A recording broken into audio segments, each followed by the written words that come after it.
ini udah apa namanya tertutup. Lupa lagi nengok Pak Haji itu. Copot saat dalamnya. Memang tak pakai celana Pak Haji dari kolam tadi Pak Haji. Oh iya Bu, periksa dulu Bu, benar gak Bu? Udah jangan diperiksa Pak, tak boleh. Ingin utang-utang lunas nggak Pak Haji? Yang itu penting sekali Pak Haji. Boleh. Oke. Ada lagi yang belum namanya belum? Oh hanya. Yo, ibu ada gak? Kalau ibunya, bapaknya udah, ibunya ada gak tambahan? Assalamualaikum warahmatullahi wabarakatuh Pak Haji. Ya. Nah, saya Kasana dari Lampung. Ya, ada yang mau diobrolin nggak Kasana? Pekanbaru. Apa? KTP masih Pekanbaru, tapi tinggal di Lampung rumahnya. Ya. Saya udah 1 bulan lebih di sini ya. Alhamdulillah Mas tambah ilmu, banyak ilmu yang dipelajari, yang diserap.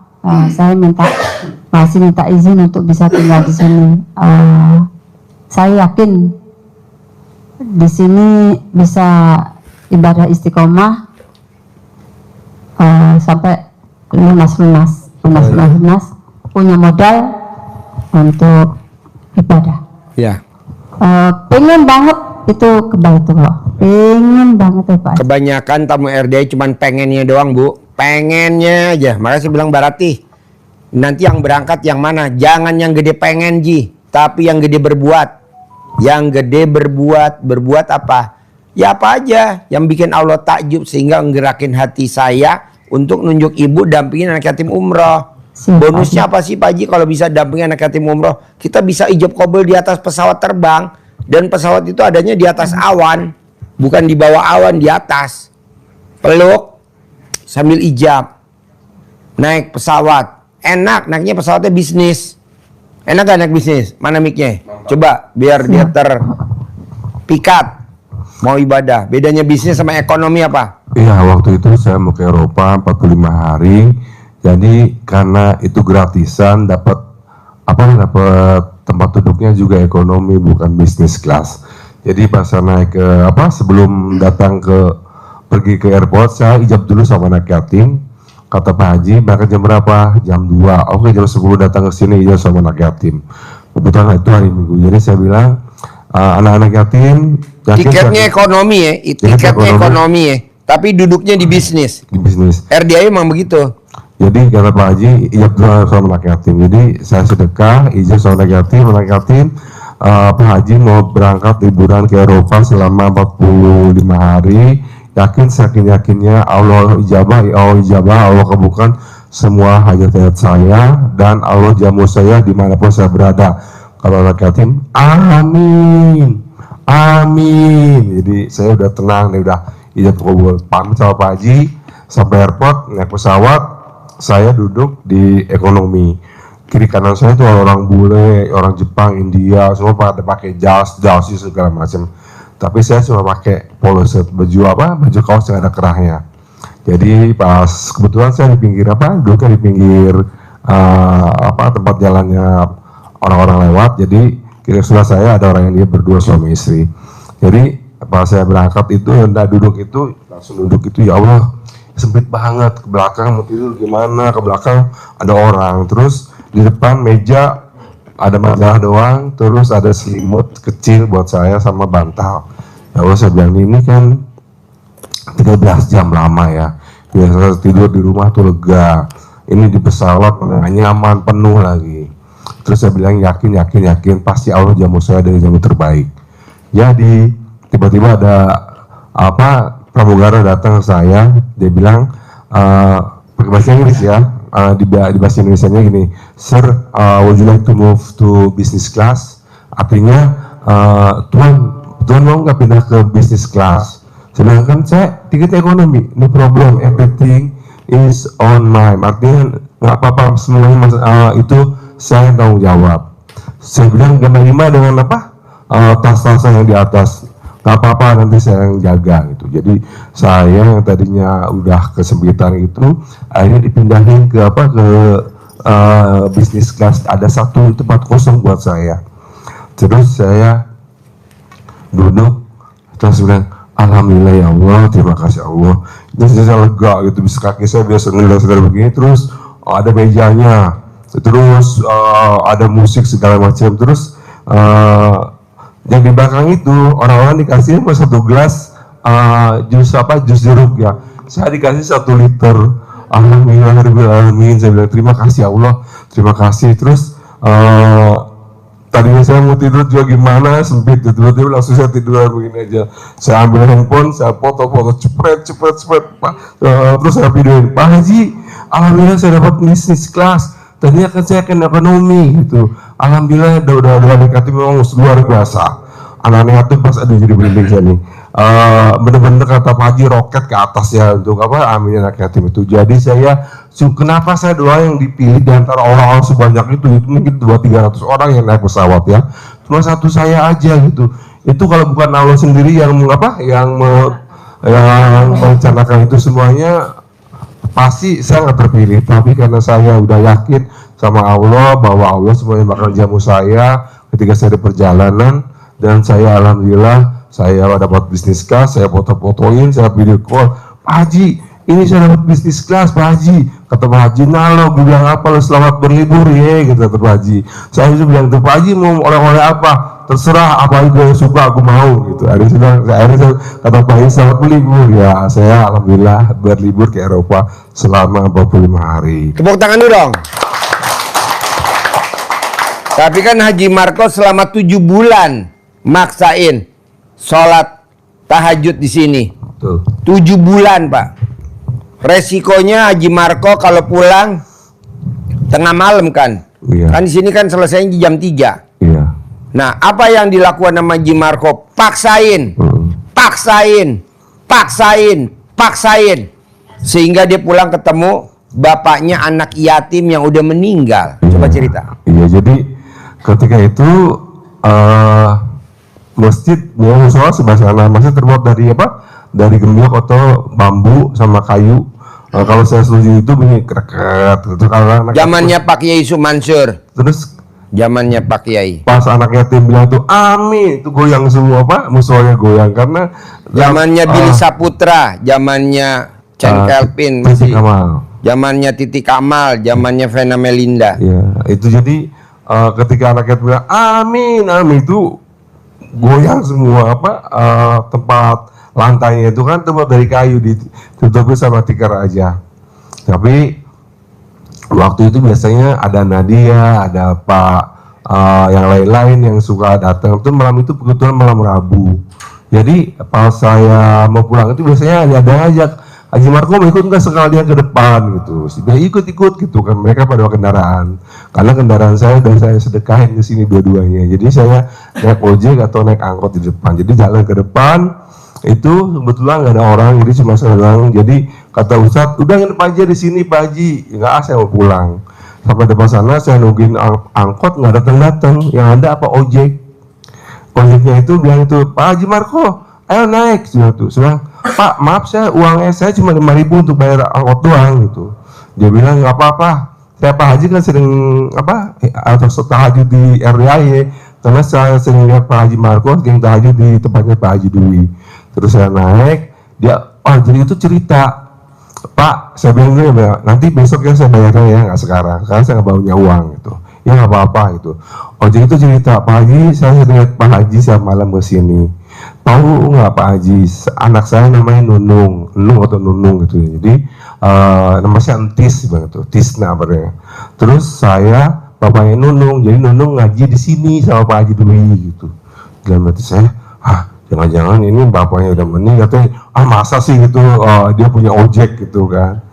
Jadi saya tuh. Jadi anaknya siapa? Nunung gitu. Ya udah nanti saya kalau ketemu saya bilang mungkin ini bapak tirinya lagi, ibunya udah menikah lagi gitu. Jadi saya positive thinking aja. Jadi pas biasanya di depan itu ada gajugan apa polisi tidur, itu gajul. Enggak Bu, di atas ini bunyinya yang sebenarnya Kan kalau suara apa? Suara burung cuit. Terus kadang-kadang suka ada itu Pak Haji orang yang mau ke pasar, ya, di motor, papasan itu orang yang bahan ataupun itu enggak sampai muka saya saking kencengnya itu. Terus kan karena kenceng saya pegang pahanya. ya Allah itu kayak kapas Bu. Tapi begini, ya Allah ini mudah-mudahan sih bukan hantu gitu. Jadi saya pegang itu, saya mau pegang dia pakai baju jaketnya hitam. Terus saya pegang karena saya takut. Terus itu biasanya Ibu sampai sana itu nggak ada sekitar 15 menit ke depan ya Bu. Itu berapa menit udah sampai Bu. Saya bilang Terbang, jadi naik motornya di terbang. atas, Bu. Namanya kan goib ya kalau goib. Jadi nggak ada Bapaknya gaji almarhum, juga. bapaknya Nggak ada gaji anak juga. yatim. Gak ada gaji juga sama sekali. Pokoknya saya di atas itu saya pegangan gitu banget. Terus dan nggak ada, biasanya tuh ada orang-orang yang buka warung kita apa, nggak ada. Yang kejadian cuma suara burung cuit ya ini sekarang ya. Terus pas saya turun, saya mau bilang terima kasih, itu ojeknya udah nggak ada. Saya bilang udah balik lagi cari motor lagi gitu kan. Terus biasanya di depan itu suka ada ojek pada tidur di tembok itu, nggak ada toko di depan itu, nggak ada satupun. Akhirnya saya pulang naik mobil angkot ke rumah. Tadi saya, papa tumben kok pulangnya agak cepet. Iya nggak tahu nih ojeknya cepet banget gitu kan. Besoknya saya datang lagi ke sini, naik ojek di depan. Saya ada Mang Udin namanya, Mang ini saya kemarin ada Mang Tis. Dia langsung bengok begitu ya ke saya gitu. Ini kemarin saya belum bayar 15.000 saya titip ya. Nanti saya kira segini. Iya begitu, semalamnya naik dia. Ya Allah Haji Marco, isi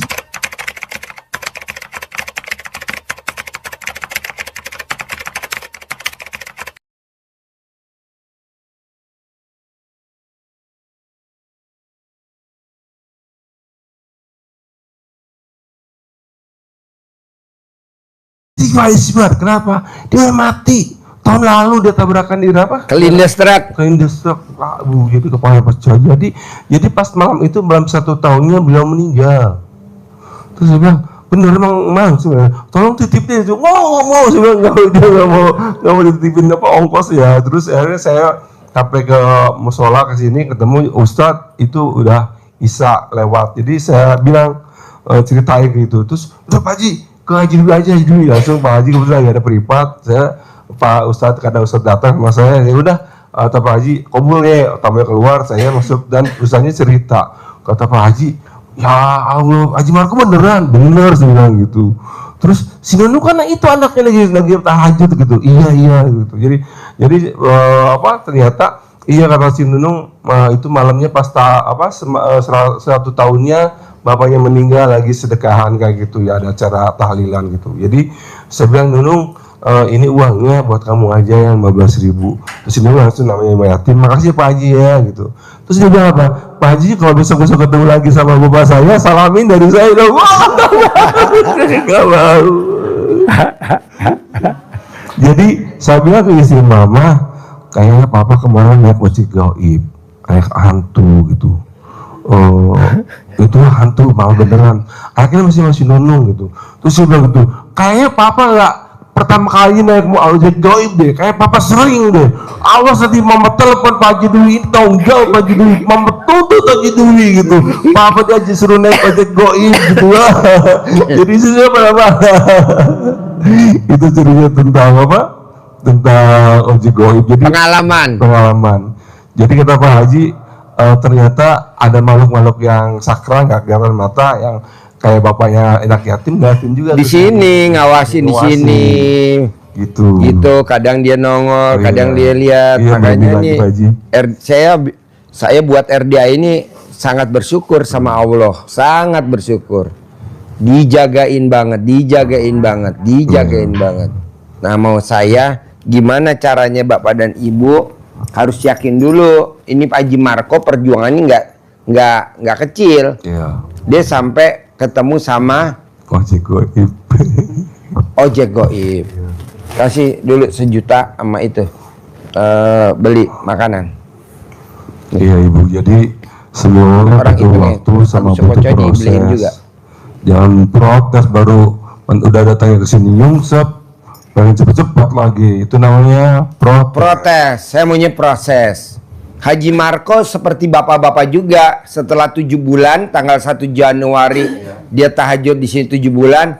Nah di bulan Juli Haji Marco didesak sama istrinya, dituntut. Mana Pak? Udah 7 bulan, mana hasilnya? Yang kecil-kecil udah ada, yang gede-gede mana? Iya. Gede-gedenya mana? Yang 1,7 M mana? Iya. Yang 2 M mana? Yang Iya. 5 M mana? Yang 10 M mana?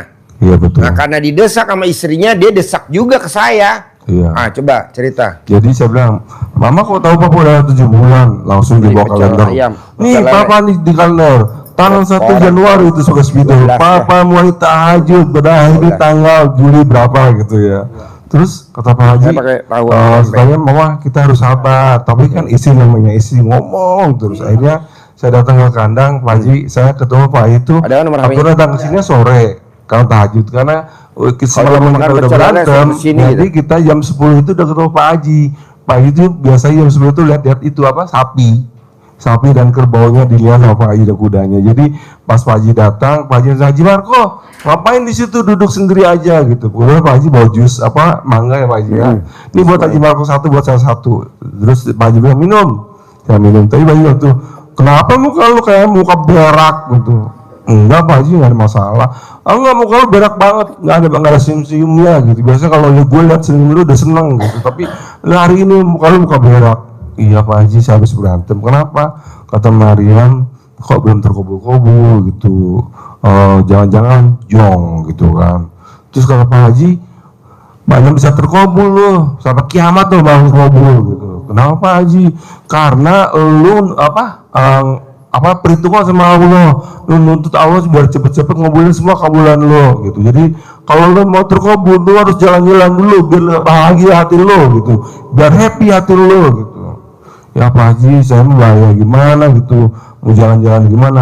Pokoknya harus jalan-jalan keluar negeri sana gitu. Saya bilang, ya Allah harus udah nggak punya uang, harus jalan-jalan ke luar negeri, makin jauh aja untuk apa? Untuk jangkauan terkabulnya hajat itu. Oh iya ya Pak Haji, dalam hati saya, ya Allah, gue salah guru kayak guru tuh aja saya balik kayak pulang sampai Pak Uya saat dari Haji Marco, kenapa Pak Haji Marco? Saya agak berbahaya mata juga kalau dia bilang aja enggak, saya pulang gitu kan. Hari pertama itu, kedua malamnya saya dapat telepon dari mantan bos saya di Eropa, di Swedia. Marco, kamu di Indonesia ngapain aja? Saya bilang saya lagi bantuin sahabat saya punya yayasan yatim, yaitu anak-anak yang nggak punya papahnya, dan saya bantu sahabat saya itu untuk untuk nemenin aja, motivasi kayak gitu kan. Kalau begitu kamu pasti bosen dong dan capek dong, karena butuh hiburan enggak? Sebetulnya saya pengen punya hiburan, tapi saya nggak punya duit gitu. Gimana kalau kamu liburan ke Eropa selama 45 hari, tiketnya, pesawatnya, mobilnya bisa semua, hotel, asuransi, dan juga saya gaji kamu selama 45 hari ke Eropa dari Swedia sampai ke Rusia. Terus saya bilang kok bisa? Karena kebetulan istrinya bos saya itu kena penyakit Alzheimer. Jadi kalau tiba-tiba lagi jalan gitu bisnis supermarket tiba-tiba jatuh langsung nggak sadarkan diri atau di rumah sakit. Jadi mereka itu udah satu keluarga mau liburan acara ke berapa puluh tahun gitu perkawinan. Jadi anak cucunya pada ikut, jadi ibunya nggak bisa ikut dan saya diajak untuk itu. Dan itu juga kenapa saya dipilih, karena cucu-cucunya anak itu kalau kita punya teman di Indonesia, kenapa nggak kita ajak Marco yang ikut kita? Itu kan kalau bukan Allah yang gerakin hatinya keluarga itu, siapa lagi coba? Jadi kita yakin aja dari awal. Jadi saya liburan ke Eropa selama 45 hari. Ya itu ke Eropa sampai Rusia. Jadi hari pertama saya di Swedia, kedua terus di Denmark, hari ke-7 seminggu itu saya ada di Jerman di Heidelberg. Tiba-tiba malam-malam jam 2 nasi saya bilang, Papa, Mama ada perlu. Mama tahu ini jam berapa di Eropa? Jam 2 malam. Harusnya besok aja deh, nggak bisa Pak. Ini saya di sini ada tamu yang nawar penggilingan kita Pak. Itu katanya dari harga segitu boleh kurang nggak? Saya bilang ya udah deh 1,7 aja deh, tapi yang 700-nya dibayar dulu sekarang, sisanya harus Pak pulang.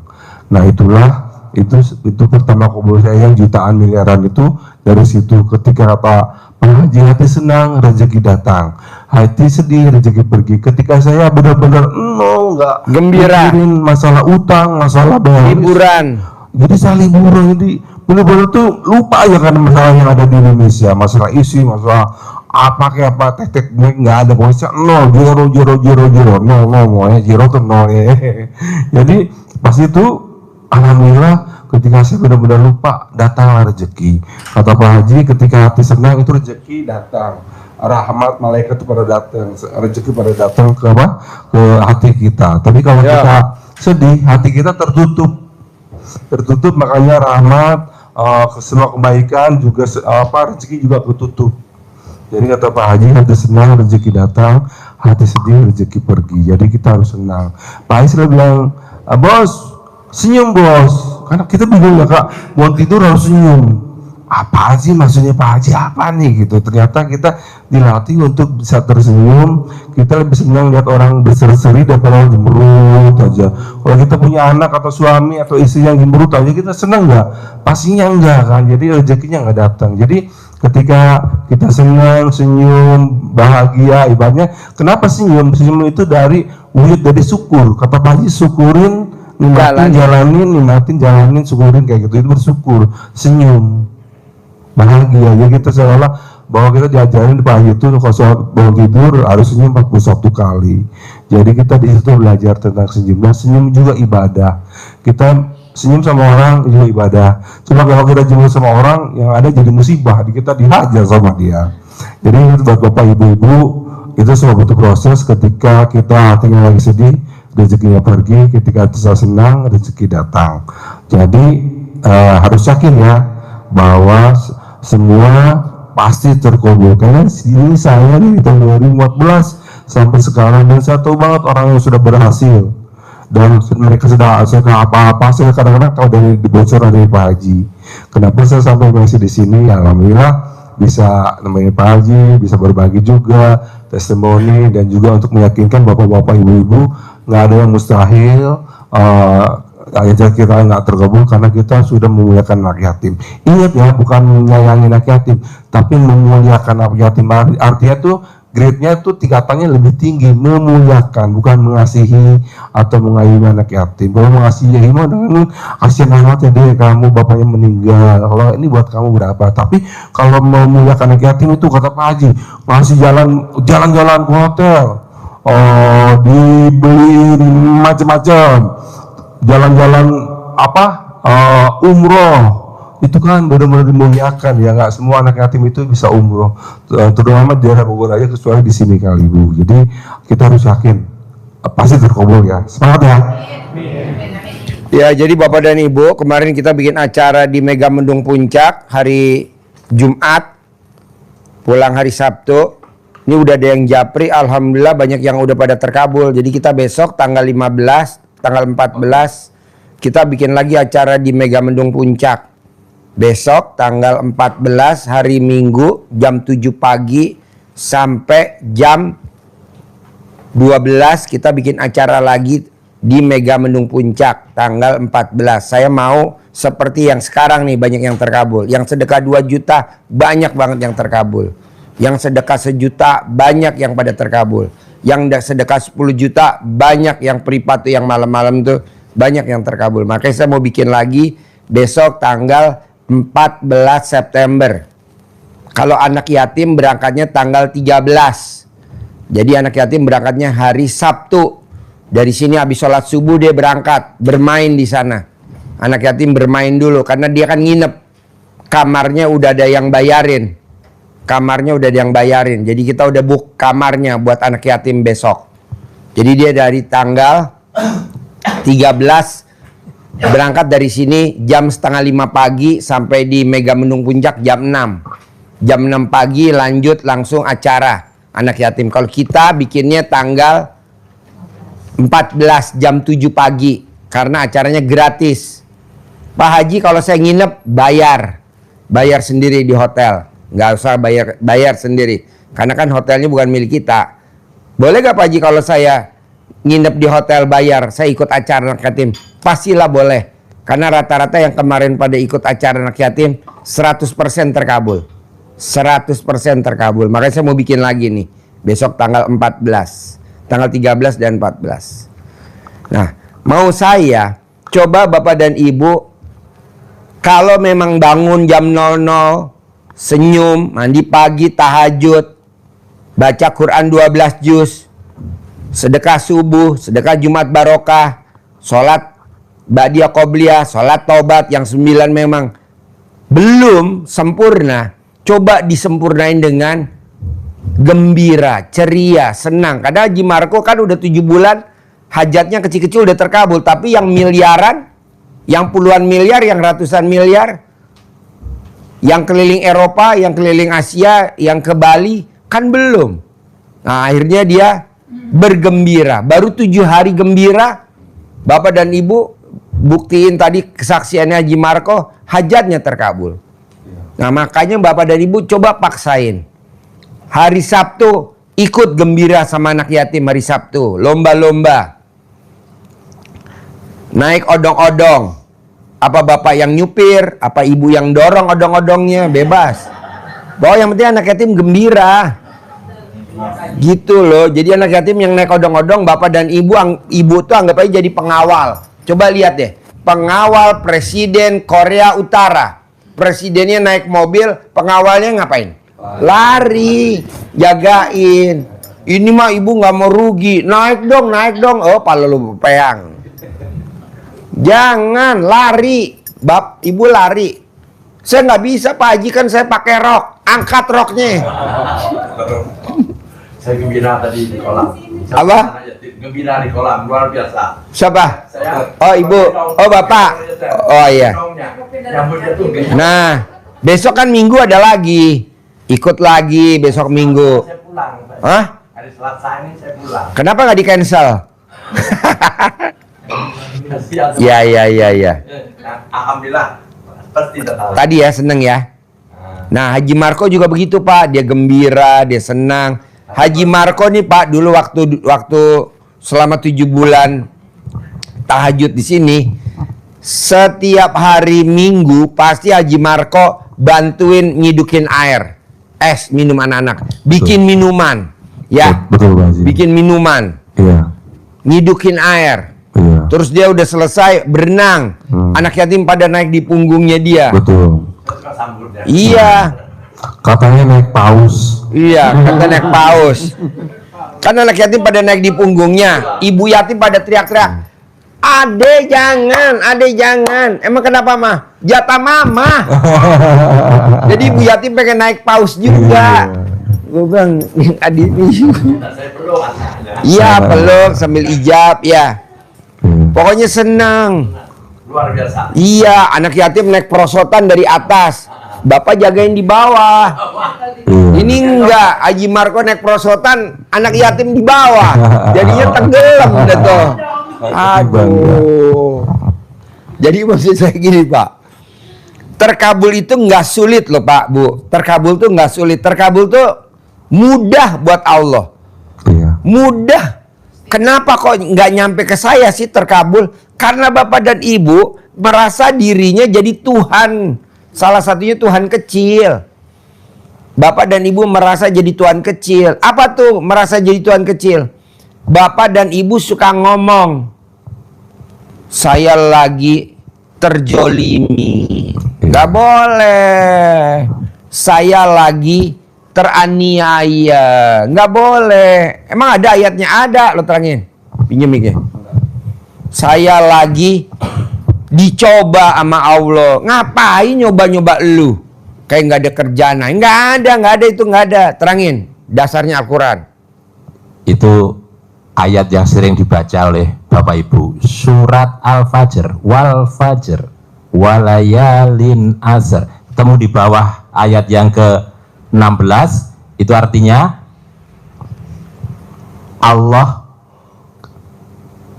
kita menganggap Allah sedang mencoba kita, sedang menguji kita. Allah sedang menghinakan kita. Kenapa? Karena rezeki kita sedang dipersempit. Rezeki kita sedang sempit. Rezeki macam-macam. Ada yang rezeki memang berupa itu, uang, keturunan, harta, keturunan, suami, kesehatan, rumah, kendaraan, harta semua. harta. Ini semuanya menjadi sempit. Nggak boleh. Apa yang diucapkan oleh mereka? Rabbi ahanan, Allah lagi sedang menghinakanku. Dijawab enggak oleh Allah? Langsung dijawab di ayat yang berikutnya. Apa jawaban Allah?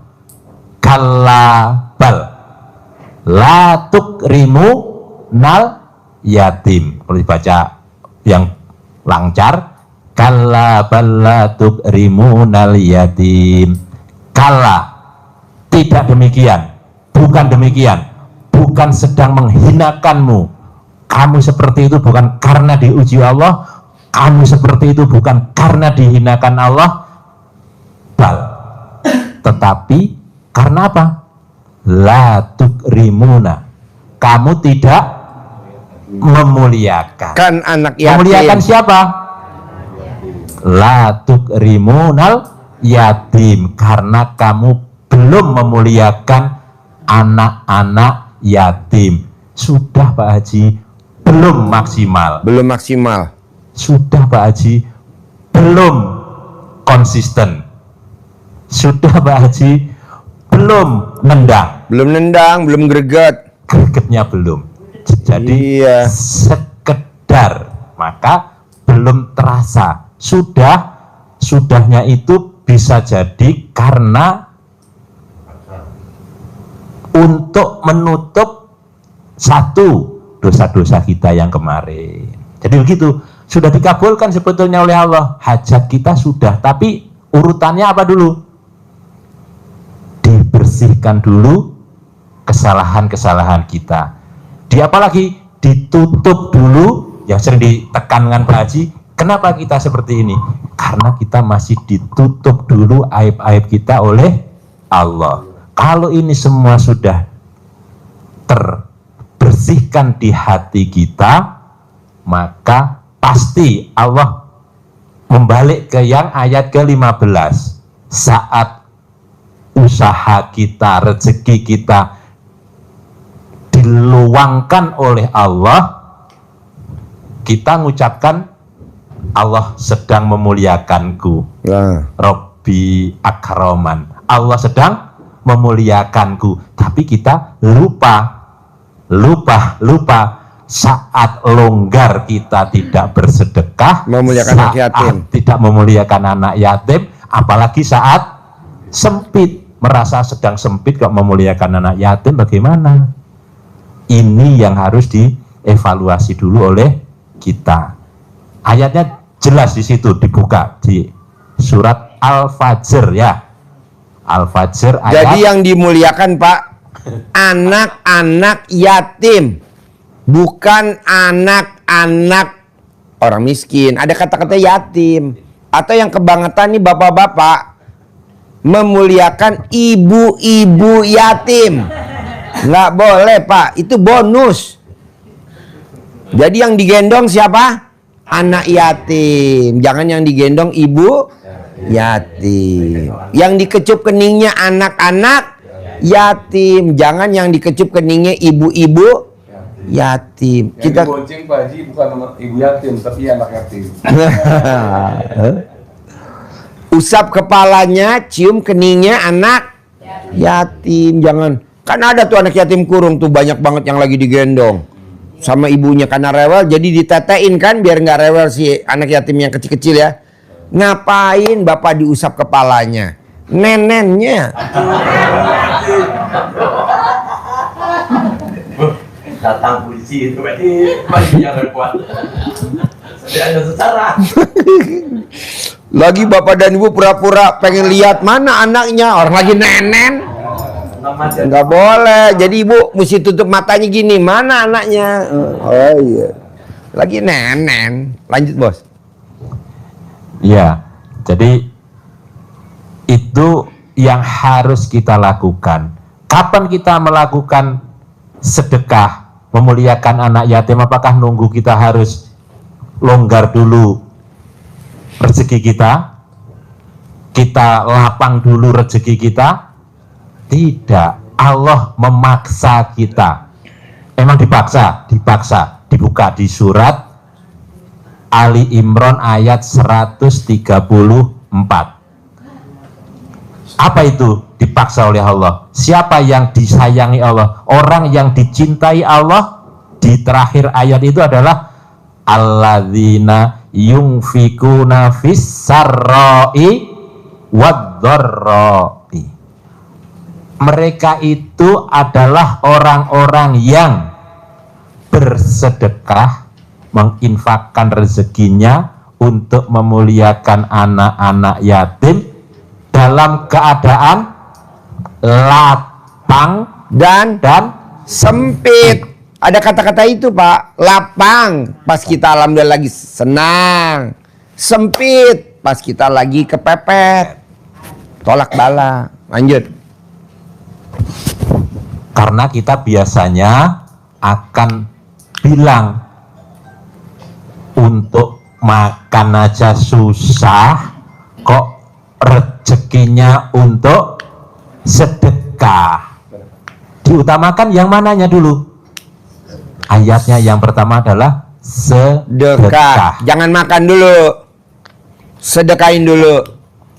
Makan tahan dulu, sedekahin dulu. Ini kan kebanyakan Bapak dan Ibu makan dulu. Kok makan dulu? Kan kita lagi sempit. Ikat talinya, cari batu yang gede, kantongin di celana.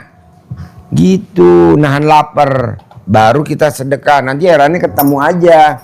Ini kan enggak, Bapak. Makan dulu. Enggak boleh. Lanjut. Kenapa sedekah utama? Ingat,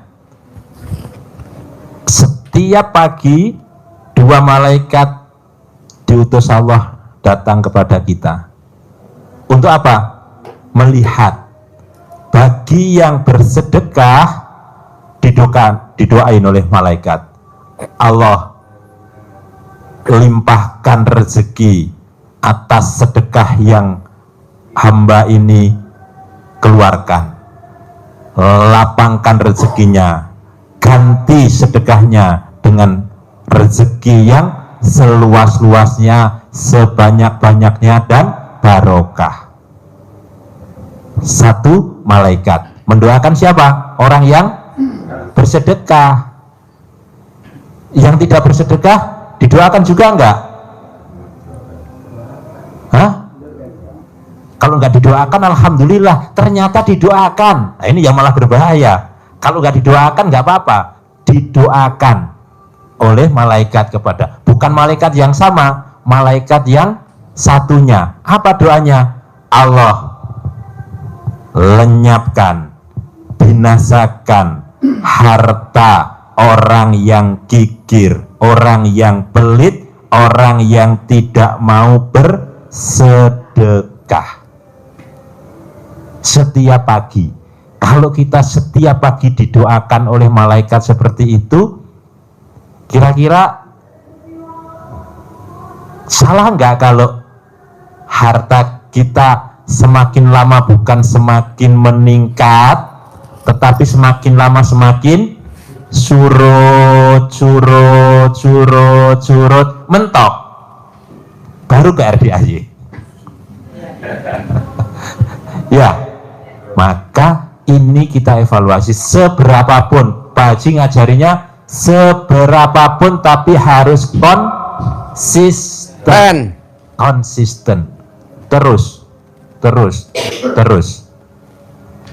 Jadi kalau kita mau memulai dengan sedekah memaksa, kita makan, anggaran makan belanja sehari 60.000, misalkan ya, karena kita kerja dapat gaji 60.000 totalitas, misal, maka ya gimana? Belah semangka, misal. Jadi paksain untuk sedekah dulu, keluarkan untuk sedekah dulu. Untuk apa sedekah? Membuka pintu rezeki yang lebih luas lagi. Kenapa? Karena doa malaikat ini yang kita mohonkan. Kita nggak usah bilang kan, malaikat pagi ini saya sedekah, doain saya ya. Enggak, otomatis kita nggak usah transfer tanpa di apa namanya Ijab.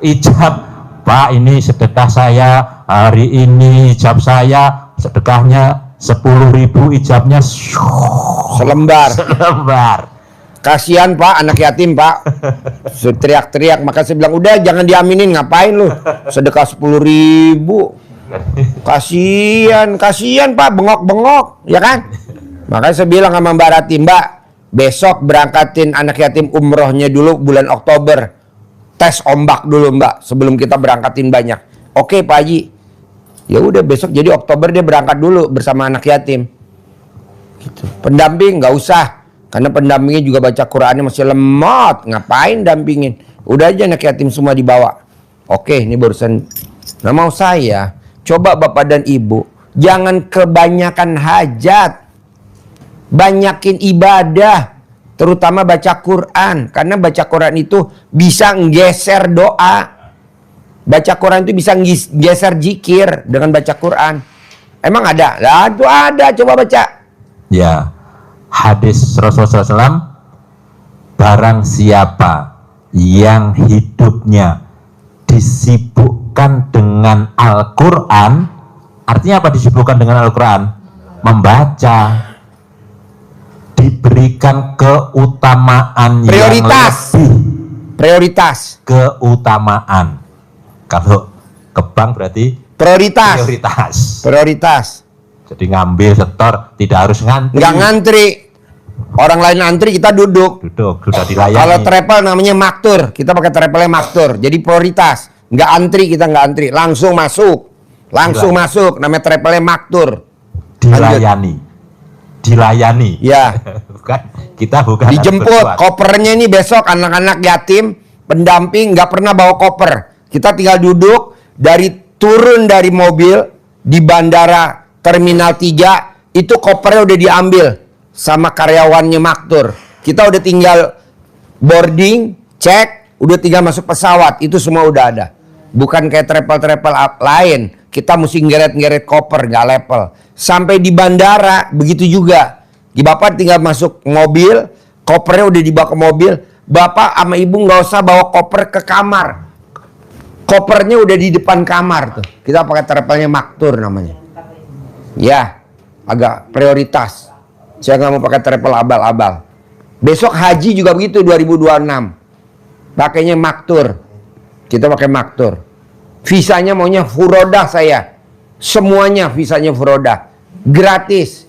Nggak mau pakai reguler. Karena kalau reguler, daftar sekarang, berangkatnya ntar 30 tahun lagi.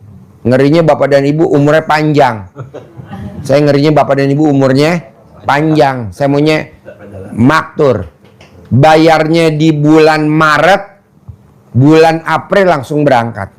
Kok gitu Pak Haji? Lah kan kemarin kita berangkatnya pada pakai maktur semua hajinya 2025. Bayarnya tanggal 28 Februari, 29 Mei kita udah pada terbang. Gratis gak? Gratis. Nggak ada bayar-bayaran gratis. Yuk lanjut. Jadi diberi keutamaan daripada apa? Kata Rasulullah, diberi keutamaan yang lebih oleh Allah dibandingkan orang yang berzikir dan berdoa. Kenapa? Karena di dalam Al-Quran itu kita dengan membaca sudah termasuk dalam halnya adalah berzikir. Az-zikra itu Al-Quran juga disebut juga az-zikra. Termasuk juga kita di dalamnya ada doa-doa. Kita mendekat kepada Allah, kita mohon kepada Allah.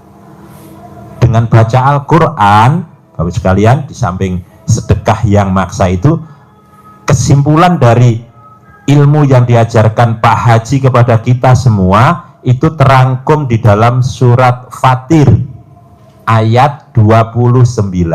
Ada 3 ibadah yang diajarkan Pak Haji kepada kita semua, itu dasarnya di surat Fatir. Simpulkan di situ.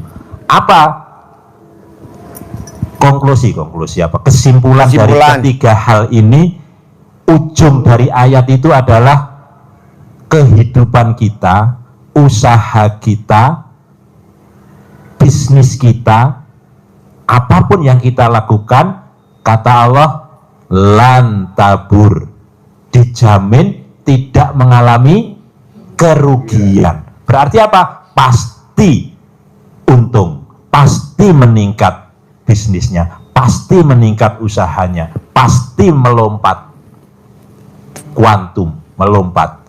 Siapa yang dijamin Allah seperti itu?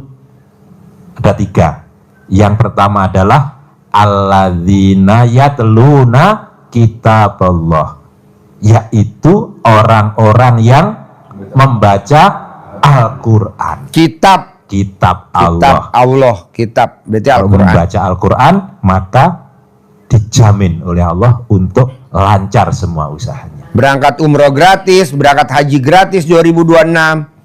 Buktiin sama tetangga Pak, sama saudara kandung, sama suami atau istri. Nih, gue praktekin ilmunya Allah. Nih, ilmunya wasilahnya ilmu RDAI gitu. Walaupun di medsos banyak yang jelekin RDAI, nggak apa-apa, tenang aja. Yang penting ilmunya Allah. Ngapain dengerin medsos begitu? Orang kita fokus kok ke Allah. Lanjut, yang kedua. Yang kedua adalah wa aqimus sholat, tegakkan sholat. Sholat ba'diyah qobliyahnya jangan Bolong. Sholat tahajudnya berarti bangun dasarnya Jam 00. bangun jam 00 dan lanjutannya. Terus apa? Sholat taubat untuk membersihkan Dosa-dosa kita. dosa-dosa kita. Bapak dan Ibu tenang aja, kan Bapak dan Ibu kan masih berbuat dosa atau banyak dosanya. Nanti dihapus dengan sholat taubat, tenang aja. Tenang aja. Yang jamin siapa? Ini Haji Marco. Haji Marco, pokoknya ban serep. Iya. Pak, Bu, kalau kita bisa umroh gratis bareng, bisa haji visa furoda bareng, kita nanti makan bareng sarapan pagi begini ngumpul. Bisa kongko-kongko. Oh, ibu yang kemarin waktu pas ikut ceramah kakinya selonjor. Oh iya. Kenapa Pak Haji? Karena alat kelamin saya kejepit. Ya udah.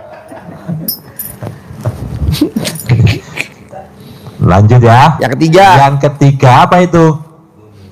Yang berikutnya adalah orang yang meninfakkan, bersedekah atas rezekinya. Sedekah dalam keadaan kalau yang tadi yang Ali Imron yang lapang dan sempit. Kalau yang ini dalam keadaan dengan cara terang-terangan atau sembunyi-sembunyi. Jadi Ibu kalau Bapak sedekah aja, jangan bilang, "Ih, kamu sedekah biar kelihatan ria." Biarin. Emang terus. Makanya Haji Marco kan sedekah mobil 2 unit. Biarin, sebut aja nggak apa-apa. Ngapain ria. Udah, terang-terangan aja. Dia sedekahin seisi toko materialnya 7 truk. Tapi kan lihat hasilnya. Wow, luar biasa. Nah, maunya saya, Ibu juga begitu. Ini enggak. Sedekah 1.000 rupiah ditutup pakai jari. Oh, goblok. Masukin aja. Orang cuma 1.000 pakai ditutup-tutup. Siapa yang mau lihat?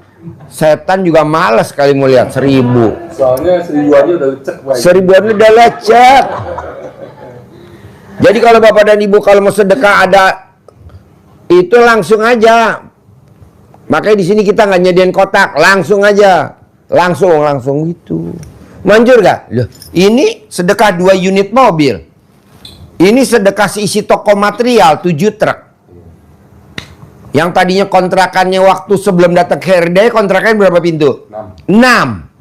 Setelah meraktekin ilmu RD selama 7 bulan, maksain sedekah, maksain ibadah, kontrakannya sekarang berapa? 21.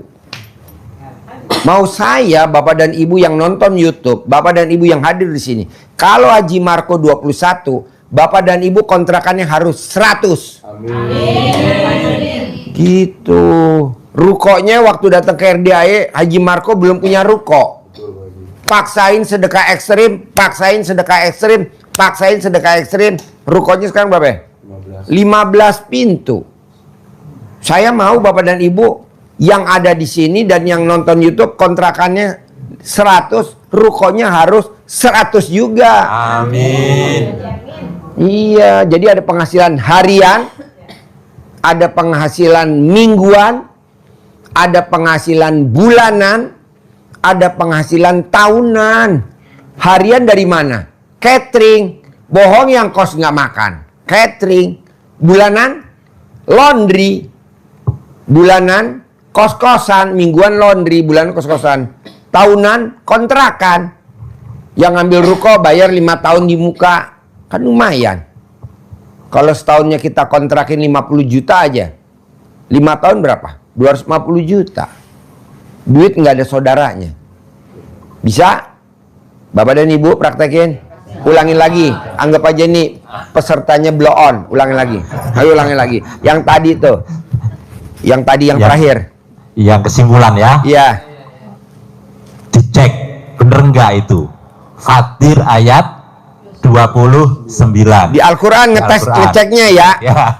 Ngeceknya di Al-Quran. Awas lo kalau ngeceknya di Primbon. Primbon. Nggak ada di Primbon.